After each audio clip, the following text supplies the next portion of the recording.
नमस्कार दोस्तों, स्वागत है आपका हरीश अकेडमी में। आज हम 100 इम्पोर्टेंट क्वेश्चन लेके आए हैं जो कि किसी न किसी प्रतियोगी परीक्षा में पूछे गए हैं। वो हमारे लिए काफी इम्पोर्टेंट रहते हैं यदि आप कंप्यूटर से संबंधित एग्जाम देना चाहते हैं या कंप्यूटर से रिलेटेड आदि आपको क्वेश्चन पढ़ने हैं। तो ये ऐसे क्वेश्चन है जो कि काफी इम्पोर्टेंट है कॉम्पिटिटिव एग्जाम की दृष्टि से। तो आइए हम इस पे फोकस करते हैं, इनको पढ़ते हैं। सबसे पहला है, देश का प्रथम साक्षर कंप्यूटर साक्षर जिला कौन सा है। तो जैसा कि हम जानते हैं कि साक्षरता की में केरल सबसे टॉप पर है और कंप्यूटर साक्षर में भी वही सबसे टॉप पे है। तो केरल का एक मलप्पुरम जिला है जो कि कंप्यूटर साक्षर जिला, देश का पहला कंप्यूटर साक्षर जिला माना जाता है। इसके बाद भारत का पहला कंप्यूटर कहाँ स्थापित किया गया। तो इसमें भारतीय सांख्यिकी संस्थान कलकत्ता में भारत का पहला कंप्यूटर जो है स्थापित किया गया। ओके, इसके बाद बात करते हैं कि कंप्यूटर साक्षरता दिवस कब मनाया जाता है। तो कंप्यूटर साक्षरता दिवस प्रतिवर्ष 2 दिसंबर को हम मनाते हैं। ओके, इसके बाद हम विश्व में सर्वाधिक कंप्यूटर वाला देश कौन सा है। तो जैसा कि सभी लोग जानते हैं कि विश्व में सर्वाधिक कंप्यूटर वाला देश कौन सा है, अमेरिका। बैंकिंग लेन देन में ECS का क्या अर्थ है। ओके, तो हम जानते हैं कि बैंकों में कंप्यूटर का सर्वाधिक उपयोग किया जाता है और ECS का फुल फॉर्म होता है इलेक्ट्रॉनिक क्लियरिंग सर्विसेज। तो इसमें डी ऑप्शन सही हो जाएगा, इलेक्ट्रॉनिक क्लियरिंग सर्विसेज। ओके, विश्व के प्रथम सुपर कंप्यूटर का निर्माण किया गया था कहां पर। IBM ने किया था, SCL ने किया था, CRC ने किया था और सीरैक पुणे ने किया था। दोस्तों, विश्व के सुपर कंप्यूटर का निर्माण अमेरिका की एक क्रे रिसर्च कंपनी CRC को जाता है और ये अमेरिका की एक ऐसी कंपनी है जिसने विश्व का प्रथम सुपर कंप्यूटर बनाया था। कौन का, और जो सुपर कंप्यूटर का नाम था क्रे फर्स्ट एस था। और जो सीरैक पुणे है, ये सीरैक पुणे ये क्या है कि भारत में परम सीरीज के सुपर कंप्यूटर का विकास सीरैक पुणे को जाता है। इनमें से कौन सी भाभा परमाणु अनुसंधान केंद्र द्वारा विकसित सुपर कंप्यूटर है। तो जो भाभा परमाणु अनुसंधान केंद्र द्वारा जो विकसित सुपर कंप्यूटर है वो है अनुपम। और अनुपम सीरीज के सुपर कंप्यूटर का विकास Bhabha atomic research centre Mumbai द्वारा किया जा रहा था और पदम सीरैक पुणे द्वारा पदम ये भी एक सुपर कंप्यूटर है जो सीरैक पुणे द्वारा विकसित किया गया था। जबकि फ्लोसार क्या था कि नेशनल एरोनॉटिक्स लेबोरेटरी बेंगलुरु द्वारा विकसित किया गया प्रथम सुपर कंप्यूटर था। ओके, तो इस प्रकार से इसका सही आंसर हो जाएगा आपका डी। इनमें से कौन सा, भाभा द्वारा अनुपम और पदम सीरैक पुणे और फ्लोसार जो है ये है बेंगलुरु द्वारा। इसका डिजिटल कंप्यूटर का विकास किया किसने, रूस ने, ब्रिटेन ने, USA ने और जापान ने। तो इसमें डिजिटल कंप्यूटर का जो विकास है वो USA ने किया। ओके, जैसे कि बाइनरी सिस्टम या 0-1 का उपयोग कह सकते हैं हम, तो अमेरिका ने किया था। IBM का पूरा नाम क्या है। दोस्तों, IBM का पूरा नाम सभी जानते हैं कि इंटरनेशनल बिजनेस मशीन है और कंप्यूटर के निर्माण में के क्षेत्र में एक प्रतिष्ठित अमेरिकी कंपनी है। यानी IBM क्या है, अमेरिकी कंपनी है। इसे पर्सनल कंप्यूटर तथा विश्व के सबसे तेज सुपर कंप्यूटर के विकास का श्रेय भी इसी को जाता है। इसके बाद वह आदमी जो कंप्यूटर का जनक माना जाता है, जैसा कि सभी लोग जानते हैं कि चार्ल्स बेबेज जैसे जिन्हें फादर ऑफ कंप्यूटर कहा जाता है, तो इन्हें चार्ल्स जनक भी कहा जाता है। भारत के सुपर कंप्यूटर का निर्माण किया गया कहां पर, चेन्नई में, बेंगलुरु में, दिल्ली में, सीरैक पुणे में। तो ये जैसा कि सभी लोग जानते हैं कि सीरैक पुणे, जैसा कि मैंने अभी पहले बताया कि परम सीरीज के सुपर कंप्यूटर का निर्माण सीरैक पुणे द्वारा किया गया था। तो इसमें आंसर हो जाएगा डी। कंप्यूटर में प्रयुक्त IC चिप बनी होती है सिलिकॉन की, स्वर्ण की, क्रोमियम की और स्वर्ण की। तो जैसा कि जो IC के निर्माण, IC का फुल फॉर्म होता है इंटीग्रेटेड सर्किट और जो कि सिलिकॉन की बनी एक चिप होती है। ओके, इसके बाद बात करते हैं संसार का पहला गणक यंत्र है अबेकस, ENIAC, मार्क, इनमें से कोई नहीं। तो संसार का पहला गणक, जैसा कि मैंने जब इसकी सीरीज चालू की थी कंप्यूटर की, तो उसमें बहुत विस्तार से बताया था कि संसार का जो पहला गणक यंत्र है, कैलकुलेशन डिवाइस है, वो कौन सी है, अबेकस था। अबेकस से क्या होता है, लकड़ी का एक फ्रेम देता था, उसमें बहुत सारी मोतियां परोई जाती थी और सबसे पहले कैलकुलेशन डिवाइस जो है अबेकस मानी जाती है। ओके, इसके बाद हाइब्रिड कंप्यूटर प्रयोग होता है क्या। हाइब्रिड कंप्यूटर जो मैंने अभी कंप्यूटर के टाइप का एक वीडियो डाला था, तो उसमें बताया था कि हाइब्रिड कंप्यूटर क्या होते हैं, एनालॉग कंप्यूटर क्या होता है, डिजिटल कंप्यूटर क्या होता है। तो हाइब्रिड कंप्यूटर क्या होता है कि एनालॉग और डिजिटल दोनों का मिक्स होता है। तो इसमें सही आंसर हो जाएगा आपका सी, क्योंकि इसमें एनालॉग के और डिजिटल के दोनों की जो प्रॉपर्टी होती है वो पाई जाती है। माइक्रो प्रोसेसर का आविष्कार किसने किया था? तो माइक्रो प्रोसेसर का आविष्कार इंटेल ने किया था। इंटेल एक कंपनी है और इसने माइक्रो प्रोसेसर का आविष्कार 1970 के दशक में किया था। ओके, इसके बाद है आईबीएम। एक क्या है, एक मशीन है। आईबीएम क्या है, एक कंपनी है, एक चिप है, एक प्रकार की मेमोरी डिवाइस है। तो जैसा कि मैंने अभी बताया, आईबीएम का फुल फॉर्म होता है इंटरनेशनल बिजनेस मशीन। तो यह एक क्या है, कंपनी है और इसने सबसे पहले जिसने प्रथम कंप्यूटर मार्क फर्स्ट तथा माइक्रो कंप्यूटर के निर्माण का श्रेय आईबीएम को जाता है। इसके बाद वर्तमान पीढ़ी के कंप्यूटर में प्रयोग होते हैं क्या, SSIC, MSIC, VLSI, ULSI। तो जैसा कि हम जानते हैं कि VLSI का उपयोग जो है चौथी जनरेशन में किया गया था और पांचवी जनरेशन में ULSI का उपयोग किया जा रहा है। ओके, वर्तमान पीढ़ी जो पांचवी है, जैसे वर्तमान में ULSI का उपयोग किया।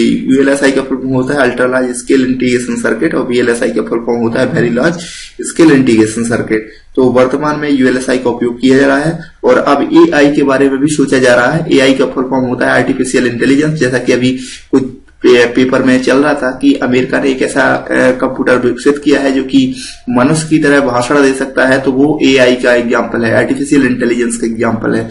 फिलहाल पे अभी करंट में ULSI का उपयोग किया जा रहा है। संसार का प्रथम प्रोग्रामर माना जाता है किसे, चार्ल्स बेबेज के लेडी एडा अगस्ता को, एप्पल्स को, IBM को। तो सभी लोग जानते हैं कि संसार का जो पहली प्रोग्रामर महिला मानी जाती है वो लेडी अगस्ता मानी जाती है। क्या हुआ था कि चार्ल्स बेबेज ने अपने कंप्यूटर का विकास करते हुए और उनकी डेथ हुई थी और उनके बाद कंप्यूटर का जो पहला प्रोग्राम बना करके और कंप्यूटर को उपयोग किया था वो था लेडी अगस्ता ने, इसलिए इन्हें फर्स्ट प्रोग्रामर माना जाता है और चार्ल्स बेबेज को फर्स्ट फादर ऑफ कंप्यूटर माना जाता है। अगली पीढ़ी के कंप्यूटर का प्रयोग किया जाएगा, जैसे कि अभी मैंने बताया कि अगली पीढ़ी में जो उपयोग किया जाएगा AI यानी आर्टिफिशियल इंटेलिजेंस, और इसका काम जारी है। इसके बाद बात करते हैं द्विधारी यानी बाइनरी सिस्टम का उपयोग करने वाले कंप्यूटर को क्या कहते हैं। तो मैंने ये बहुत अच्छे से बताया था, एनालॉग डिजिटल हाइब्रिड कंप्यूटर। तो एनालॉग को क्या कहते हैं और डिजिटल को क्या कहते हैं, तो कुल मिला के डिजिटल यानी बाइनरी कहा जाएगा। तो इसमें सही आंसर हो जाएगा बी कि द्विधारी बाइनरी सिस्टम का उपयोग करने वाले कंप्यूटर को क्या कहते हैं, डिजिटल कंप्यूटर, क्योंकि इसमें 0 और 1 का उपयोग किया जाता है, इसलिए इसको बाइनरी या द्विधारी या डिजिटल कंप्यूटर कहा जाता है। कौन मस्तिष्क की कार्यप्रणाली की नकल करने वाला सबसे छोटा और तीव्र गति वाला कंप्यूटर है। तो इसका आंसर हो जाएगा आपका बी, क्वांटम कंप्यूटर। भविष्य का कंप्यूटर क्वांटम कंप्यूटर है जो कि मानव के मस्तिष्क से भी तेज कार्य करने में सक्षम होगा। ओके, इसके बाद बात करते हैं कंप्यूटर की पांचवी पीढ़ी का प्रतीक क्या है, micro processor, mini computer, micro computer और सुपर कंप्यूटर। तो चूंकि पांचवी पीढ़ी में हमने सुपर कंप्यूटर डेवलप किया और इसलिए इसका सुपर कंप्यूटर का एग्जाम्पल माना जाएगा। विश्व का प्रथम इलेक्ट्रॉनिक कंप्यूटर कौन सा है, विश्व का प्रथम इलेक्ट्रॉनिक कंप्यूटर ENIAC है। ENIAC 1946 में क्या था कि JP एकर्ट तथा जॉन मुचली द्वारा निर्मित कंप्यूटर विश्व का प्रथम इलेक्ट्रॉनिक कंप्यूटर माना गया। इसे ENIAC यानी इसका फुल फॉर्म है electronical numerical integrator and calculator भी कहा जाता है। ओके, फुल फॉर्म है electronic numerical integrator and calculator भी इसे कहा जाता है। ओके, तो विश्व के प्रथम इलेक्ट्रॉनिक कंप्यूटर है ENIAC, इसका प्रथम सुपर कंप्यूटर है ENIAC। इसके बाद है इंटीग्रेटेड सर्किट चिप के विकास का श्रेय किन्हें जाता है। तो इंटीग्रेटेड सर्किट के विकास का श्रेय जैसा कि GS किल्बी और रॉबर्ट नोई को जाता है। अगर एक नाम आए तो वो GS किल्बी को माना जाता है, लेकिन अगर 2 नाम आए तो रॉबर्ट नोई को भी। तो इस प्रकार से इसका आंसर हो जाएगा डी, यानी बी और सी दोनों को इंटीग्रेटेड सर्किट के विकास का श्रेय जाता है। निम्न में से कौन सा भारत में विकसित सुपर कंप्यूटर नहीं है। तो जैसा कि मैंने परम पदम सीटेक पुणे द्वारा और अनुपम क्या है, अनुपम का विकास अनुपम बार्क यानी भाभा परमाणु एटॉमिक रिसर्च सेंटर द्वारा अनुपम का किया गया था। और जो पेस सीरीज के सुपर कंप्यूटर का विकास अनुराग कंपनी द्वारा किया गया था। और जो विप्रो है, विप्रो कंप्यूटर के निर्माण का क्षेत्र एक लगी कंपनी है। तो इसका आंसर हो जाएगा डी, जो कि विकास विप्रो यहाँ की विप्रो कंप्यूटर निर्माण के क्षेत्र में से लगी एक कंपनी का नाम है और जो कि यहाँ की नहीं है। ओके, जो 3 कंपनियां कहाँ की है, भारत की। तो इसका आंसर हो जाएगा डी। भारत में सिलिकॉन वैली कहाँ स्थित है। यदि है सिलिकॉन वैली की हकीकत में बात करें तो वो अमेरिका में है और यदि भारत में पूछा जा रहा है तो भारत में सिलिकॉन वैली की जो उपाधि दी गई है वो दी गई है बेंगलुरु को, और इसलिए यह इसका आंसर हो जाएगा सी। इसके बाद अगला क्वेश्चन है सीडीएक का संबंध कहाँ से है? तो सीडीएक का संबंध जैसा कि हम जानते हैं सीडीएक पुणे द्वारा प्रथम सुपर कंप्यूटर का निर्माण किया गया था, तो वो कंप्यूटर से रिलेटेड है। इसका आंसर सही हो जाएगा ए। आधुनिक कंप्यूटर का लघु रूपण संभव हो सका है निम्न में से किसके प्रयोग? तो ट्रांजिस्टर और नैनो पदार्थ, अतिसंचालक, समेकित परिचय यानी आईसी। तो इसका आंसर हो जाएगा B number. Integrated circuit chip, IC chip पर लाखों की संख्या में इलेक्ट्रॉनिक उपकरण लगाए जा सकते हैं, जैसे कंप्यूटर का लघु रूपण संभव यानी छोटा रूप संभव हो सकता है। तो अगर कंप्यूटर का छोटा रूप संभव किसके कारण हुआ है? आईसी चिप के कारण। पहला कंप्यूटर बनाया गया बिल गेट्स ने, विल क्विंटल ने, चार्ल्स बेबेज ने। जैसा कि पहला कंप्यूटर एक बार रिपीट हो गया है, तो पहला कंप्यूटर बनाया गया चार्ल्स बेबेज ने। इलेक्ट्रॉनिक कंप्यूटर का आविष्कार किसने किया? मार्कोनी ने, एलन एम टूरिम ने, अलेक्जेंडर ग्राहम बेल ने, जेफी एकार्ट तथा जॉन मिचली ने। तो अभी मैंने बताया कि इलेक्ट्रॉनिक कंप्यूटर का जो विकास है वो किसको माना जाता है? 1939 में जॉन एटनॉसॉफ और क्लीबोर्ड बेरी ने संसार का पहला इलेक्ट्रॉनिक डिजिटल कंप्यूटर बनाया, जिसे एटनॉसॉफ बेरी कंप्यूटर यानी एबीसी नाम दिया गया, यानी ए और बी और सी। मैंने पहला जो कंप्यूटर की सीरीज में पहला जो वीडियो डाला था उसमें मैंने बताया था कि एबीसी इसका नाम क्यों पड़ा, क्योंकि इसमें जो वैज्ञानिकों के नाम थे वो जॉन एटनॉसॉफ बेरी थे, तो उन्हीं के नाम पर एबीसी कंप्यूटर बनाया गया था। और जो पहला इलेक्ट्रॉनिक डिजिटल कंप्यूटर था, ओके, लेकिन 1946 में अमेरिकी वैज्ञानिक जेपी एकार्ट तथा जॉन मुचली ने प्रथम पूर्ण इलेक्ट्रॉनिक कंप्यूटर बनाया था, इसलिए इसका नाम हो जाएगा जिसका नाम था NE1। तो जेपी एकार्ट तथा जॉन मुचली ने प्रथम पूर्ण इलेक्ट्रॉनिक कंप्यूटर बनाया था जिसका नाम था NE1, इसलिए इसका सही आंसर हो जाएगा डी। इसके बाद भारत में विकसित सुपर कंप्यूटर का विकास किस संस्था ने किया? भारत में प्रथम सुपर कंप्यूटर का विकास, जैसा कि मैंने पहले ही बताया, सीडीएक पुणे द्वारा किया गया था। ओके, इसके बाद भारत में बना सुपर कंप्यूटर फ्लूसार विकसित व डिजाइन किया गया था कहाँ? तो इसका आंसर हो जाएगा ए, नॉल बेंगलुरु में। जैसा कि मैंने अभी पहले ही बताया कि जो भारत बना सुपर कंप्यूटर फ्लोसार था, फ्लोसार कहाँ? बेंगलुरु में बनाया गया था। वो कहाँ बनाया गया था? नॉल बेंगलुरु में। ओके, और सीडीएक पुणे द्वारा प्रथम पदम बार्क भाभा एटॉमिक अनुपम। तो इस प्रकार से ये मैंने सभी बताए थे। ओके, इसके बाद है वाणिज्य में उपयोग के लिए, कमर्शियल में उपयोग के लिए उपलब्ध कराया गया पहला कंप्यूटर था कौन सा? तो इसमें आंसर है आपका सी, यानी यूनिवेक। यूनिवेक एक ऐसा कंप्यूटर था जिसका उपयोग कमर्शियल के लिए पहले नंबर किया गया था। ओके, इसके बाद भारतीय सुपर कंप्यूटर का नाम क्या है? तो भारत के प्रथम सुपर कंप्यूटर का नाम है परम, और ये सीडीएक पुणे द्वारा विकसित किया गया था। ओके, कंप्यूटर का मस्तिष्क कहा जाता है किसे? ये कई बार क्वेश्चन पूछा गया है, एसबीआई में भी पूछा गया है। तो ये कंप्यूटर का मस्तिष्क कहा जाता है सीपीयू को, और क्योंकि जनरली हम क्या सोचते हैं कि मस्तिष्क यानी हार्ड डिस्क यानी मेमोरी का मतलब हार्ड डिस्क, तो या मेमोरी या हार्ड डिस्क, ये दो में से हम कोई ऑप्शन चूज करते हैं, लेकिन इसका सही आंसर होता है सीपीयू। क्यों? क्योंकि मस्तिष्क का मतलब होता है उस पर प्रोसेस करना, तो जो डाटा है उस पर प्रोसेस कौन करता है? सीपीयू, इसलिए इसका सही आंसर सी माना जाता है। कंप्यूटर के संदर्भ में ALU का तात्पर्य क्या है? Arithmetic logic unit, arithmetic logic unit, और ये क्या कहता है? मैथमेटिकल कैलकुलेशन करता है। इसके बाद सीपीयू का पूरा नाम क्या होता है? Centre processing of unit. तो सेंटर प्रोसेसिंग यूनिट ये क्या है? डाटा पर प्रोसेस करता है, तो इसका सही आंसर हो जाएगा सेंटर प्रोसेसिंग यूनिट, ये सी नंबर। कमांड को ले जाने की प्रक्रिया क्या होती है? एक नया क्वेश्चन है कि कमांड को ले जाने की प्रोसेस क्या कहलाती है? फेचिंग। तो हमें याद रखना है दोस्तों कि कमांड को ले जाने की प्रक्रिया फेचिंग कहलाती है। मदरबोर्ड पर सीपीयू तथा मदरबोर्ड पर लगे हुए कल पुर्जों को जोड़ता है कौन सा? तो इनपुट यूनिट, सिस्टम बस और ALU प्राइमरी मेमोरी, इनमें से कोई नहीं। तो मदरबोर्ड पर जो सीपीयू पर तथा मदरबोर्ड पर लगी पुर्जों को कौन सा जोड़ने का कार्य करता है? ये जोड़ने का कार्य करता है सिस्टम बस, यानी बस का मतलब होता है कनेक्टर डिवाइस टाइप से जो कि लगी हुई होती है, एक दूसरे को कनेक्ट करने का काम करती है। इसके बाद अगला क्वेश्चन है कंप्यूटर घड़ी यानी सिस्टम क्लॉक की स्पीड की गणना की जाती है किससे? तो इसका सही आंसर है दोस्तों, इसका सही आंसर है सी, मेगाहर्ट्ज में। कंप्यूटर जो सिस्टम में जो क्लॉक लगी रहती है उसकी गणना मेगाहर्ट्ज में की जाती है। ओके, इसके बाद अगला है पर्सनल कंप्यूटर के मदरबोर्ड पर विभिन्न घटक इलेक्ट्रॉनिक कंडक्टिंग लाइनों के सेट से आपस में जुड़े रहते हैं। इन लाइनों को क्या कहते हैं? तो जो इन लाइनों को क्या कहते हैं दोस्तों?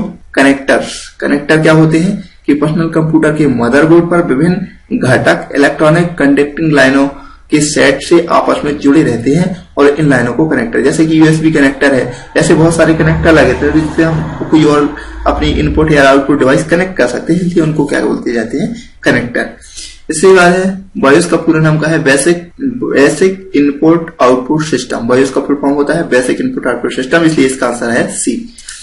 कंप्यूटर का मुख्य पटल क्या कहलाता है? इसमें मदरबोर्ड कंप्यूटर का मेन जो मुख्य पटल कहलाता है। यूपीएस का कार्य क्या है? यूपीएस का कार्य क्या होता है कि कंप्यूटर की बैटरी को चार्ज करना, कंप्यूटर को असुरक्षित से बचाना, कंप्यूटर को निर्बाधित विद्युत आपूर्ति सुरक्षित करना। तो यूपीएस क्यों लगाया जाता है? क्योंकि यदि बीच में यदि लाइट कम या ज्यादा हो रही है, इलेक्ट्रिकल कम या ज्यादा हो रही है, तो उसको सुरक्षित करने के लिए, ताकि हमारा जो सीपीयू बार बार बंद ना हो और उसमें किसी प्रकार का नुकसान ना है, उसको लगातार विद्युत आपूर्ति देता रहे, तो इसलिए इसका सही आंसर हो जाएगा सी। ओके, पर्सनल कंप्यूटर के विकास का श्रेय किन्हें जाता है? तो पर्सनल कंप्यूटर के विकास का श्रेय आईबीएम को जाता है। आईबीएम ने बहुत सारे छोटे छोटे कंप्यूटर बनाए, इसलिए इसको पर्सनल कंप्यूटर का विकास जाता है। पेन ड्राइव को कंप्यूटर से जोड़ने के लिए प्रयोग होता है।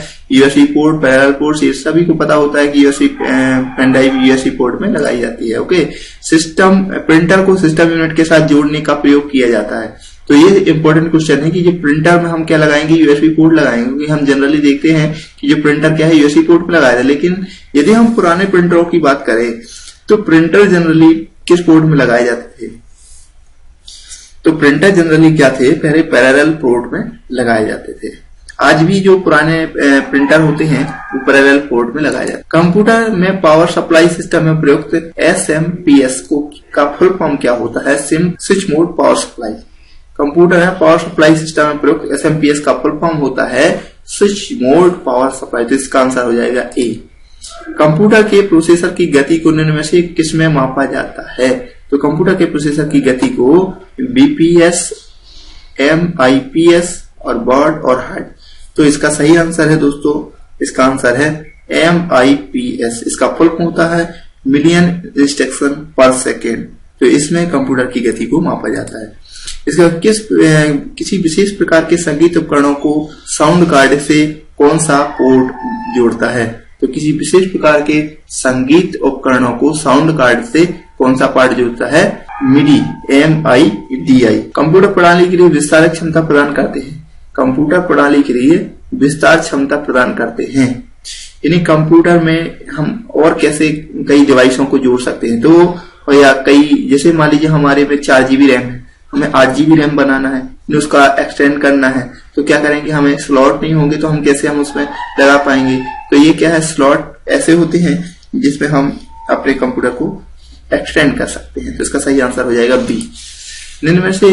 निम्नलिखित में से किसने लेजर का आविष्कार किया है? तो लेजर का आविष्कार किसने किया? इसमें लेजर का आविष्कार किया थियोडोर मेमन ने। इसका लेजर का आविष्कार किसने किया? थियोडोर मेमन ने। डीपीआई का क्या होता है? डीपीआई का फुल फॉर्म होता है, यहाँ पे पूछा गया है। तो डीपीआई का फुल फॉर्म होता है डॉट पर इंच। ओके, यानी जहां पर 1 इंच पर कितने डॉट है उसको रेजोल्यूशन उसके ऊपर डिपेंड करता है, पिक्सल जिसे बोल सकते हैं हम। तो ये डॉट पर इंच डीपीआई का फुल फॉर्म होता है डॉट पर इंच। इनमें से कौन एक पॉइंटिंग डिवाइस नहीं है? तो माउस, जॉयस्टिक, प्रकाशी पेन, स्कैनर। तो माउस क्या है? पॉइंटिंग डिवाइस है। जॉयस्टिक क्या है? पॉइंटिंग डिवाइस है। और प्रकाशी पेन भी एक पॉइंटिंग डिवाइस है, जबकि स्कैनर क्या है? एक इनपुट डिवाइस है, लेकिन ये क्या है? इमेज को स्कैन करता है, तो ये पॉइंटिंग डिवाइस नहीं। बैंकों में चेक व ड्राफ्ट में इसका प्रयोग किया जाता है। बारकोड का, माइगर का, ओएमआर का, यूपीसी का।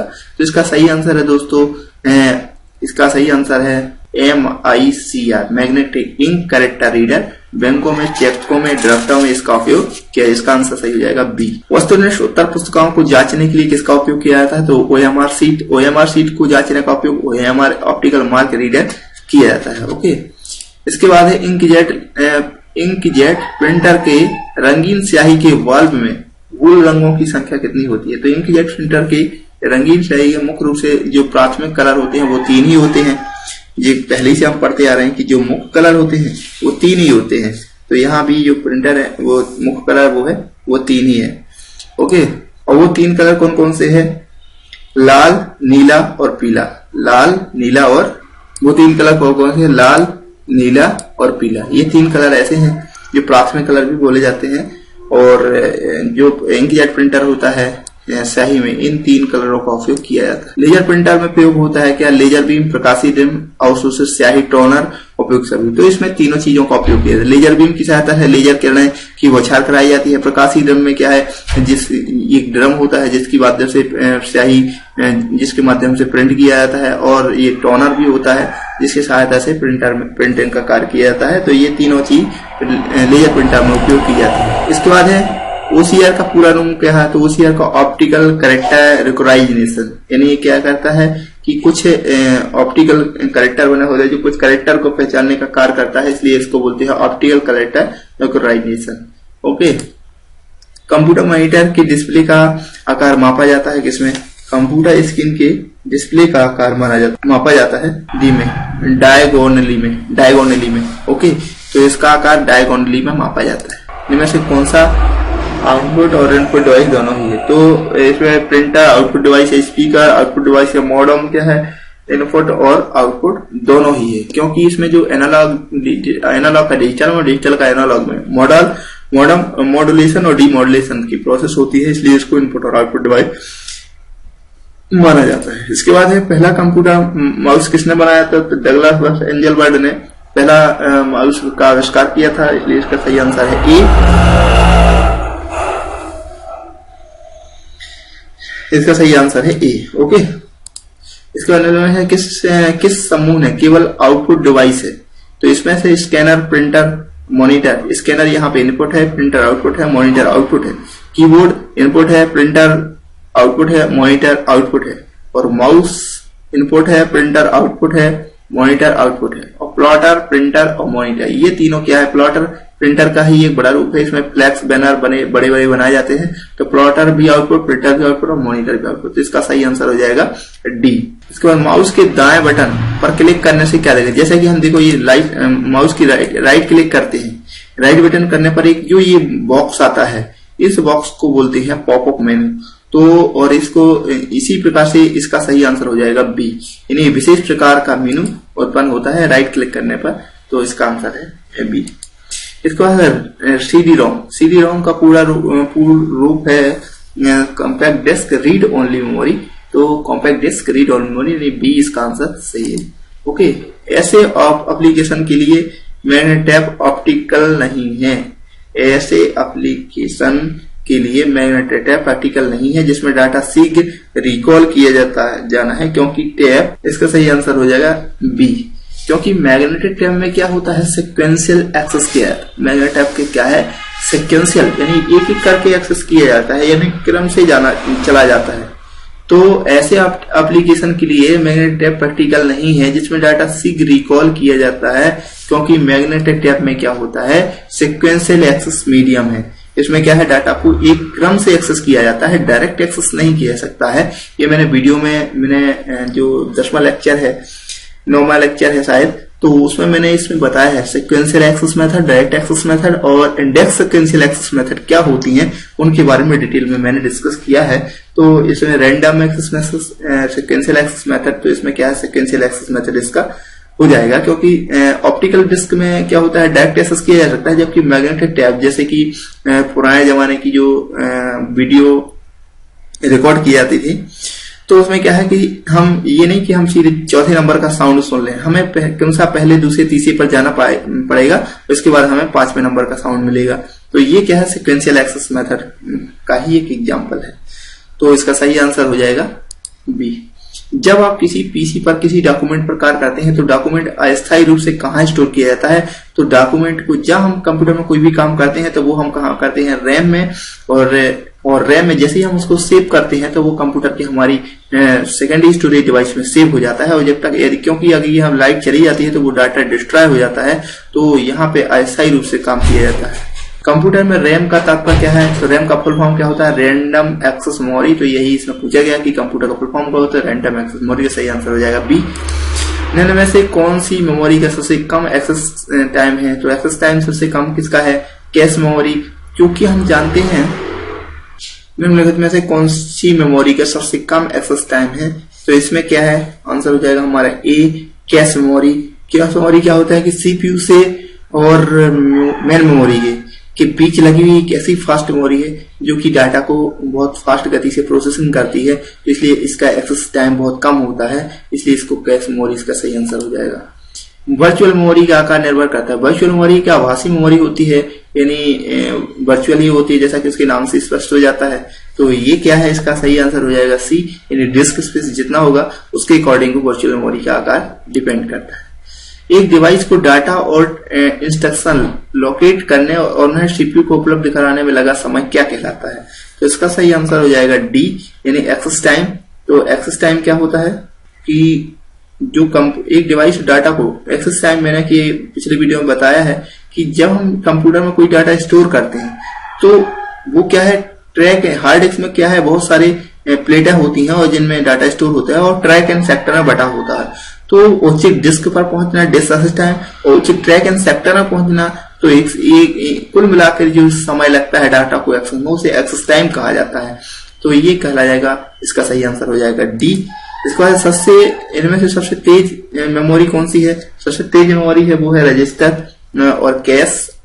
और इसमें से अगर दोनों में से यदि सबसे तेज पूछी जाए तो इसमें जो सबसे जो तेज है तो रजिस्टर और कैश मेमोरी दोनों ही बहुत फास्ट मेमोरी है, लेकिन इन दोनों में ही सबसे फास्ट अगर पूछी जाए तो रजिस्टर है। ये सीपीयू से लगा हुए होते हैं, सीपीयू से इनबिल्ट मेमोरी कह सकते हैं इनको। तो ये सीपीयू से लगी हुई होती है और ये बहुत फास्ट होती है क्योंकि इन्हें किसी भी बस के द्वारा नहीं जोड़ा जाता है, डायरेक्ट लगी हुई होती है, इसलिए इनमें डाटा फास्ट होता है। जब पावर को ऑफ कर या बंद कर दी जाती है तो यह मेमोरी अपने डाटा को कनेक्ट खो देती है। तो जैसा कि मैंने अभी बताया कि उसे क्या बोलते हैं कि जैसे कि रैम में जो कोई डाटा होता है और यदि लाइट चली जाती है, यानी अस्थायी मेमोरी कोई भी डाटा होता है, यदि लाइट चली जाती है तो वो उसका डाटा डिस्ट्रॉय होता है, तो इसको वॉलेटाइल मेमोरी भी बोलते हैं। और नॉन वॉलेटाइल यानी सेकेंडरी स्टोरेज डिवाइस यानी हार्ड डिस्क क्या बोलते हैं? Non volatile memory. तो इसका सही आंसर हो जाएगा वॉलेटाइल, तो इसका सी। Thank you.